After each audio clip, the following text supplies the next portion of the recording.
Welcome to the Wesco Health and Safety Induction. At Wesco, we are committed to providing you with the safest possible working environment. This video will help you understand how to protect your personal safety and the company's assets and equipment. We all must know how to stay safe at work.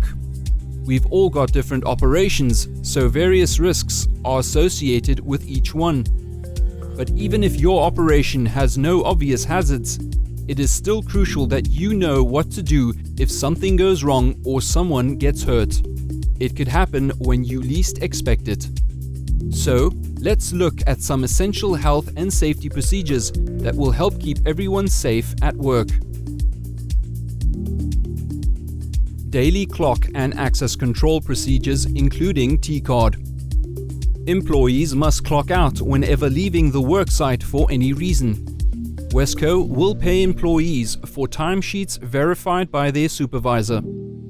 Employees will begin and end work on time as scheduled. No one is permitted to register time for anyone else. Use the following guide to determine the round when clocking in and out. Health and safety. Company commitment.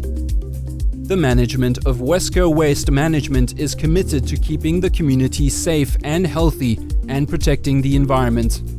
It will be the duty and responsibility of every employee to take appropriate care of their health and the safety of those affected. Employees are encouraged to take part in the prevention of incidents. PPE and dress. Employees who work in areas regarded as safety zones are always required to wear protective equipment, which management will provide once you start with any work. Employees will return every piece of PPE clothing given to an employee or contractor once all work is contracted to the employee or contractor. Head protection safety helmets are required in areas regarded as safety zones. Eye protection and face protection are also necessary to protect your eyes and face. Employees shall wear appropriate footwear at all business unit sites. Closed shoes or steel cap safety boots shall be worn in designated walkways at industrial sites. Employees must maintain all personal protective equipment by manufacturer's instructions. Alcohol and drug. Wesco is an environment free of alcohol and drug use. Daily alcohol testing shall be conducted at the Access Control Center by a security officer of safety departments before gaining access to the Wesco facility. The consumption of any intoxicating substance or drug without permission from management is not allowed unless it is prescribed medication and only when certified by a medical practitioner. No employee with a blood alcohol concentration above 0.00% shall be allowed to start work, operate any machinery, or drive any vehicle. If any employee is found breaking any of these regulations, they then may not enter or remain on the premises of Wesco, as well as disciplinary action to follow. Transported. Highlight regulations as per policy checklists. It's the responsibility of all drivers to have all necessary certification on them while utilizing any vehicle. At Wesco, all drivers must know the standards set by the Road Authority, especially the Road Traffic Regulations Act number 2503. Before using any vehicle, you ought to inspect the car and know if any emergency accessories are in the vehicle and if the vehicle is suitable for transportation.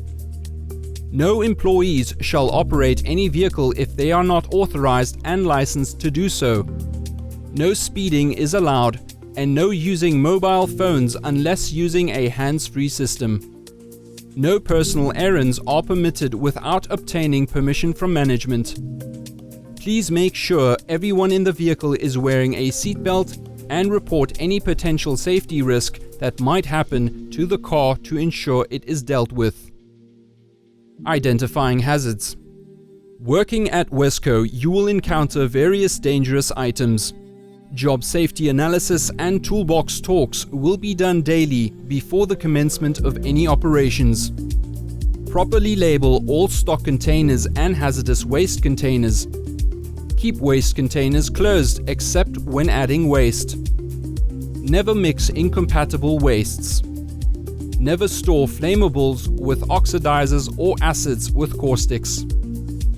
Do not dispose of hazardous waste by evaporation, sewer, or in the regular trash.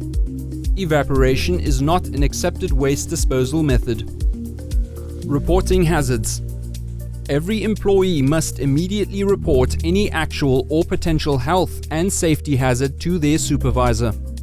You do not need to wait for an inspection team to come by. Health and safety legislation requires everyone to report threats to management. Why are hazard reports important? Reporting all workplace safety hazards can help organizations identify potential causes of incidents and mitigate them before an incident can occur. Hazard reports are a form of risk prevention. Housekeeping. All workplaces should be kept clean, orderly, and sanitary. The rule includes passageways, storerooms, and service rooms. Floors should be clean and dry. Ensure all waste is allocated to the correct waste segregation bins. Collection operations. All oil collectors shall ensure working area is covered before any commencement of pumping from collection tanks to storage tanks. All equipment will be checked, including pump, pipes, and connections. Ensure full PPE is worn and correct lifting methods are used to avoid injury. Plant operations. Maintenance is carried out by someone with the necessary skills, knowledge, and experience to carry out the work. Use the manufacturer's maintenance instructions if safety critical features exist. Do follow procedures given by the supervisor to report damaged or faulty equipment. All operators shall ensure working area is covered before any commencement of cross-pumping. All equipment will be checked, including pump, pipes, and connections. Ensure full PPE is worn and correct lifting methods are used to avoid injury. Emergency evacuation. Alert others to the nature and location of the emergency on your way out. Remain calm and do not panic. Proceed calmly to the exterior and never push others. If the exit is blocked or crowded, use a secondary entrance. If time permits, shut down any hazardous equipment or processes. Evacuate the building using the stairs and the closest exit. Do not use an elevator during fires. Firefighting outside workshop. Inform the safety officer of the event in case of a hazardous fire outside the building. If, in any case, it is possible and not at any risk to you or an employee, you may extinguish the fire with the necessary safety equipment. Training will be provided in this case through fire drills and safety precautions training. Do notify the safety officer or supervisor of training. Designated smoking area. During site-specific inductions, information about the designated smoking areas is provided to existing and new employees. Ashtrays and rubbish bins are provided within designated smoking areas for cigarette and ash disposal. Employees are allowed to use smoking products in designated smoking areas during meal breaks and rest pauses as described in contracts and by work unit operating requirements.